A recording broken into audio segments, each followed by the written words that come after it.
السلام علیکم ورحمۃ اللہ وبرکاتہ۔ میں اس وقت نماز کے دو مسئلے کو لے کر کے آپ کے سامنے حاضر ہوا ہوں۔ پہلا مسئلہ یہ ہے، اگر کسی شخص کو نماز کی رکعتوں میں شک پیدا ہو گیا تو وہ کیا کرے گا؟ تو اس کا جواب یہ ہے کہ جس آدمی کو شک پیدا ہوا ہے، اگر ان کو شک کی بیماری ہے کہ ہر نمازوں میں اس کو شک پیدا ہوتا ہے، یا پھر کبھی اتفاقی طور پر ان کو شک پیدا ہو گیا، تو دونوں کے مسئلے الگ الگ ہیں۔ پہلا، اگر اس کو پہلی بار نماز میں کی رکعتوں میں شک پیدا ہوا ہے تو وہ اپنے دماغ کے اوپر زور ڈالے گا کہ کتنی رکعتیں ہوئی ہیں۔ اگر اس کا ظن غالب 3 رکعتوں کے اوپر ہے تو وہ 3 رکعت مانے گا، اور اگر ظن غالب 4 رکعت کے اوپر ہے تو وہ 4 رکعت مانے گا، اور اسی حساب سے نماز کو کمپلیٹ کر لے گا۔ لیکن اگر وہ اس معاملے میں 50-50 پہ ہے، یعنی فیصلہ نہیں کر پا رہا ہے کہ 3 رکعت ہوئی یا 4 رکعت ہوئی،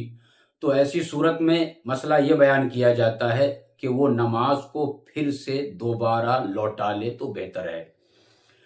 اس کے بعد اگر شک کی بیماری ہے،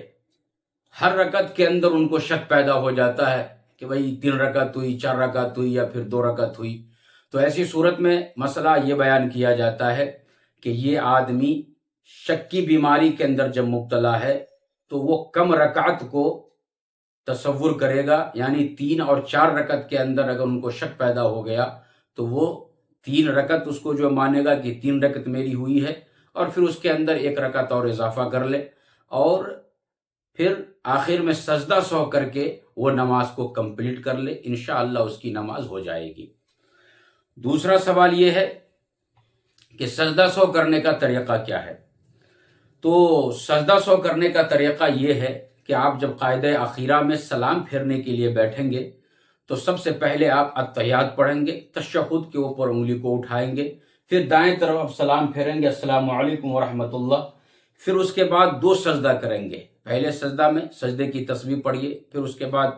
جلسے میں بیٹھیے، پھر دوسرا سجدہ کیجیے، پھر سجدے کی تسبیح پڑھیے، پھر قاعدے میں بیٹھ جائیے، پھر اس کے بعد التحیات پڑھیے، تشہد کے اوپر انگلی کو اٹھائیے، پھر اس کے بعد درود شریف پڑھیے، پھر اس کے بعد دعائے معصورہ پڑھیے، پھر اس کے بعد السلام علیکم ورحمۃ اللہ سیدھی طرف سلام پھیریے، پھر السلام علیکم ورحمۃ اللہ بائیں طرف سلام پھیریے۔ تو اس طریقہ پر سجدہ سہو آپ کا مکمل ہو جائے گا۔ واللہ اعلم بالصواب۔ اللہ حافظ۔